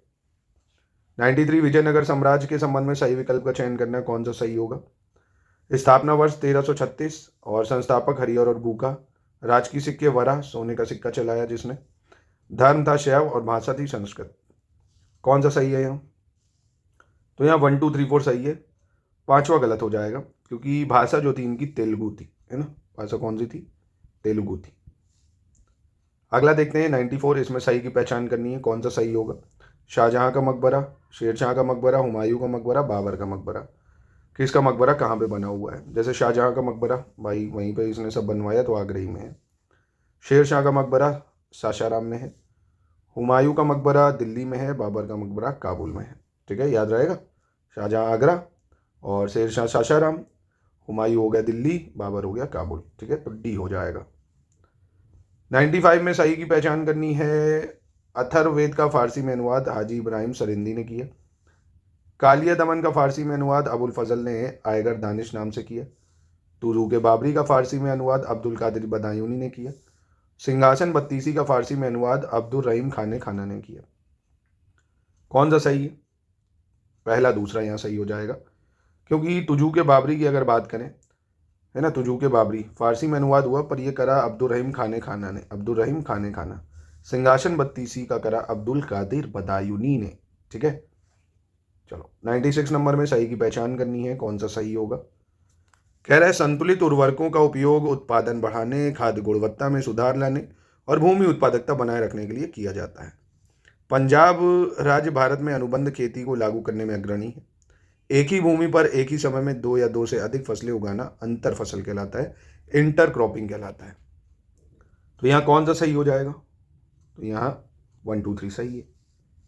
97 देख लेते हैं, इसमें सही की पहचान करनी है, कौन सा सही होगा।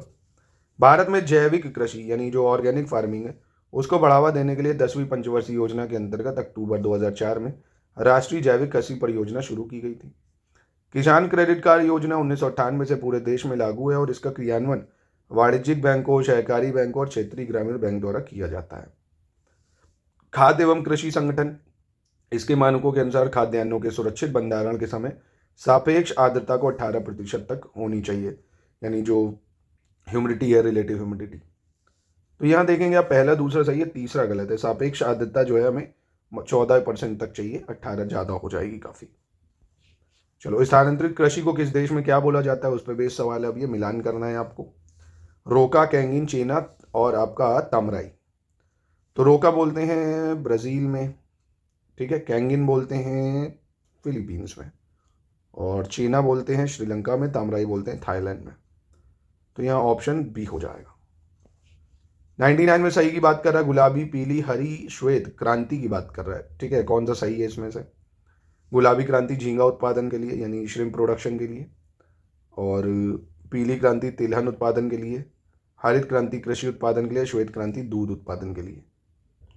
तो यहाँ आपको चारों ही सही मिलेंगे। आप कहेंगे सर पिंक तो अनियन के लिए भी था, अनियन के लिए भी था, और जो आपका बेसिकली मीट प्रोडक्शन वगैरह है ना, मतलब जिसमें ये भी आ जाता है श्रिम्प, प्रॉन्स जिसको बेसिकली बोलते हैं, प्रॉन्स है ना, तो ये भी है। चारों ही ठीक होंगे यहाँ। चलो अंतिम सवाल। अंतिम क्यों, भी तो और हैं। और दोस्तों हमारे पेड ग्रुप की जानकारी मैं दे दूं आपको, हमारे मेंस की पेड ग्रुप की जानकारी ले सकते हो आप, पूरी तैयारी कर सकते हो मेंस की। आप 2026 की भी आर प्री मेंस के ग्रुप चल रहे हैं, जिनको ज्वाइन करके आप संपूर्ण प्रिपरेशन एक ही जगह से कर सकते हैं। हमारे ऐप को भी इंस्टॉल कर सकते हैं, स्टडी फॉर सिविल सर्विसेज, वहाँ भी चीज़ें मिल जाएंगी ये सब आपको, जितना एग्ज़ाम के लिए ज़रूरी है सिर्फ उतना।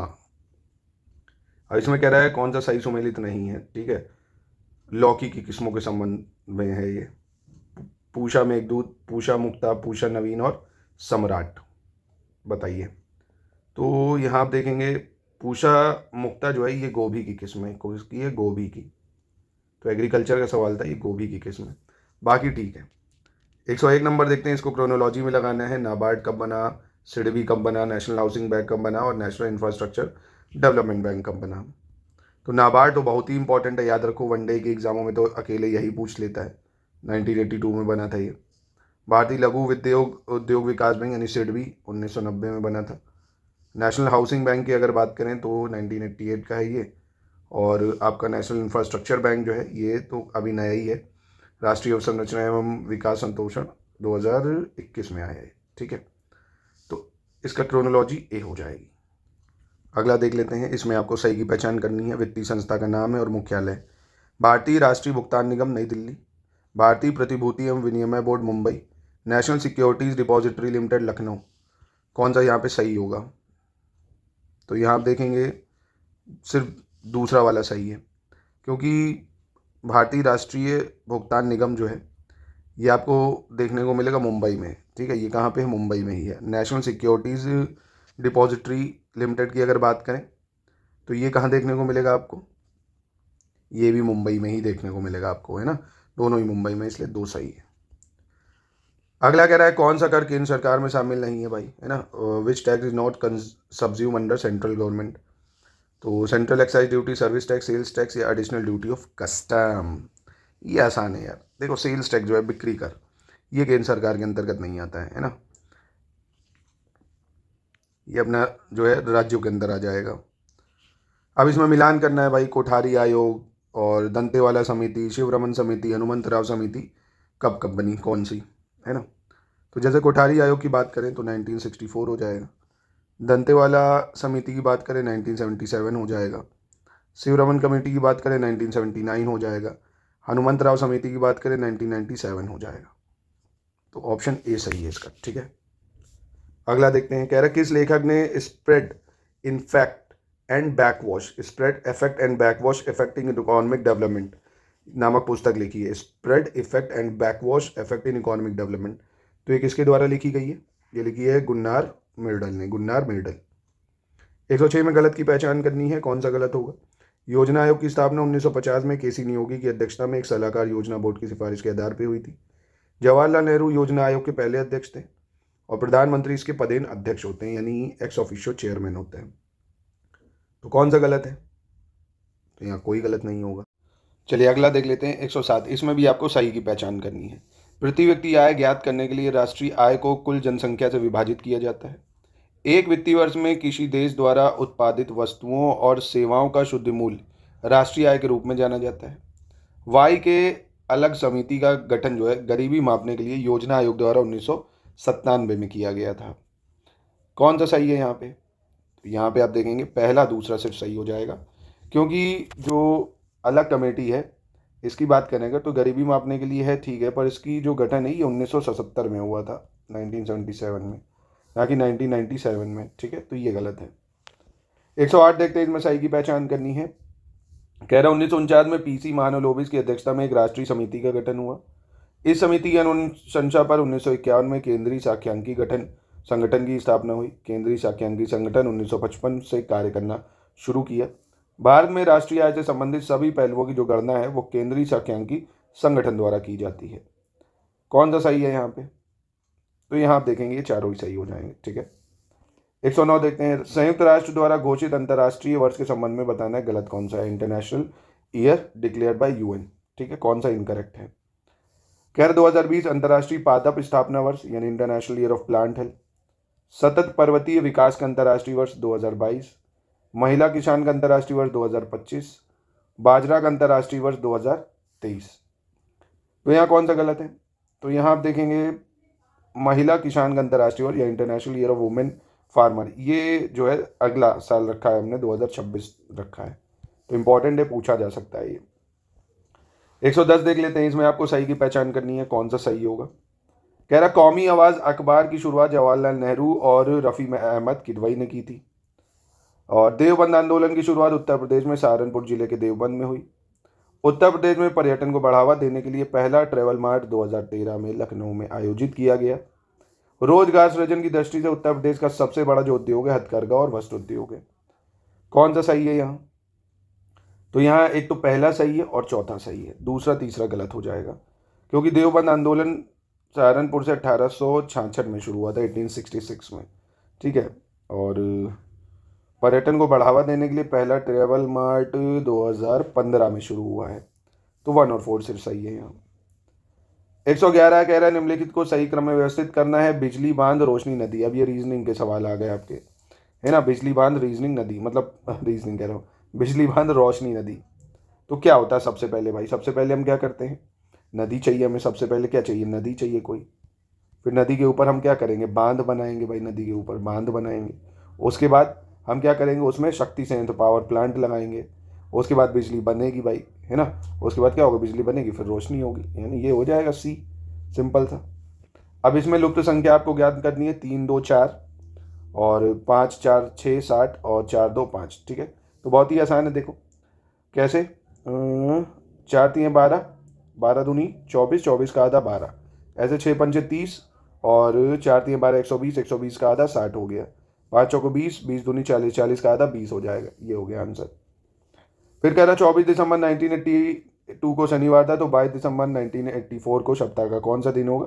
तो ये आप अपना निकाल लीजिएगा, इसको निकालना ट्रिक आपको पता ही होगी, नहीं पता है तो इसको एक बार पढ़ लीजिए स्टडी फॉर सिविल सर्विसेज में, क्योंकि इसके कॉन्सेप्ट है ना, इसके सारे ऑड डेज याद करने पड़ेंगे, तब आप कर पाओगे इसको, अभी यहाँ बताना संभव नहीं है। निम्नलिखित में से कौन सा दिन कह रहा किसी शताब्दी वर्ष का अंतिम दिन नहीं हो सकता है ना। Which of the following days can not be last day of century year, Saturday Sunday Monday Tuesday, है ना। तो मंगलवार जो है किसी भी शताब्दी वर्ष का अंतिम दिन कभी नहीं हो सकता, डायरेक्ट फैक्ट है, याद रखना कि मंगलवार जो है किसी भी शताब्दी वर्ष का अंतिम दिन कभी नहीं होता है। अब ये है कह रहा है इस विकल्प में चयन करना है, क्या सही होगा। सुपर को 112 लिख रहे हैं, सॉफ्ट को क्या लिखेंगे, है ना। तो बहुत ही आसान है, जैसे ऐसे एस को लिख लो, क्या होता है भाई, PQRS, है ना। तो एस को क्या लिख रहे हैं, यू को क्या लिख रहे हैं, पी को क्या लिख रहे हैं, ई को क्या लिख रहे हैं, आर को क्या लिख रहे हैं, इन सब के नंबर जोड़िए, उस हिसाब से कर लीजिए इसको, तो इसका बनेगा 96 है ना। शिवाय प्रारंभ में 12वें स्थान पर है, आशीष अंत से 25वें स्थान पर है। यदि दोनों के बीच 8 विद्यार्थी हो तो पंक्ति में कितने विद्यार्थी होंगे, ये आप ही सॉल्व करिए ना, ये मैं आंसर बता दे रहा हूँ आपको, इसको सॉल्व जरूर कर लीजिएगा। 45 हो जाएगा इसका आंसर, सॉल्व कर लेना, आसानी है इसमें, क्या ही है। 3 6 और रीजनिंग देखिए, इसमें 8 सवाल 10 सवाल रीजनिंग के आएंगे तो आपका स्कोर बन जाएगा अच्छा, तो लगा जरूर लेना। अब जैसे ये है 3 6 11 है और 18 27 38 है, तो इसमें क्या आएगा, ठीक है। तो जैसे यहाँ देखोगे आप 3 और 3 का डबल 6 है ना, और 6 में फिर 5 ऐड करा 11 आया, ऐसे 11 7 18 हुआ, मतलब ऑड ऐड हो रहा है। आप देखो क्या, 3 में 3 ऐड करा 6 आया, फिर 6 में क्या ऐड करा 5 ऐड करा 11 आया, 11 में फिर हमने 7 ऐड करा 18 आ गया, फिर 18 में 9 ऐड करा 27 आ गया, फिर 11 ऐड करा, फिर ऐसे ही 13 ऐड करा, फिर 15 ऐड करा, तो अब ऐड करेंगे 17, तो 66 में 17 ऐड करेंगे आ जाएगा 83। आसान था ये। ऐसे ये है 33 इंटू 65 को ये लिखा है, 73 64 को ये लिखा है, 55 48 को लिखा है, 12 इंटू 35 किसके बराबर होगा, तो इसका आंसर 3251 हो जाएगा, कर लेना इसको। जिस प्रकार चंचल का सब संबंध स्थिर से है, उसी प्रकार परिवर्तन का संबंध किससे है ना, चंचल का संबंध, यानी fickle is related to stable, change is related to, तो ये हो जाएगा स्थायित्व है ना। चंचल का मतलब स्थिर और परिवर्तन का मतलब स्थायित्व। बैड मैड और सैड, इसको ये लिखा हुआ है, कह रहा है हैड जो है कूट क्या होगा, ठीक है, हेड का कूट क्या होगा ये आपको बताना है। तो बैड को लिखा है 7, तो बी का मतलब क्या होता है भाई 2, ए हो गया 1 और डी हो गया 4, तो 7 हो गया। ऐसे ही मैड निकाल लो आराम से, एम हो गया 13, ए हो गया 1, डी हो गया 4 है ना, तो ऐसे करके निकालोगे तो इसका 4 आ जाएगा हेड का, ठीक है। तो यही करते हैं इसकी समाप्ति। ये टेस्ट अगर आप और लगाना चाहते हैं तो आप हमारे नंबर पर कॉन्टैक्ट करके सारे टेस्ट प्राप्त कर सकते हैं।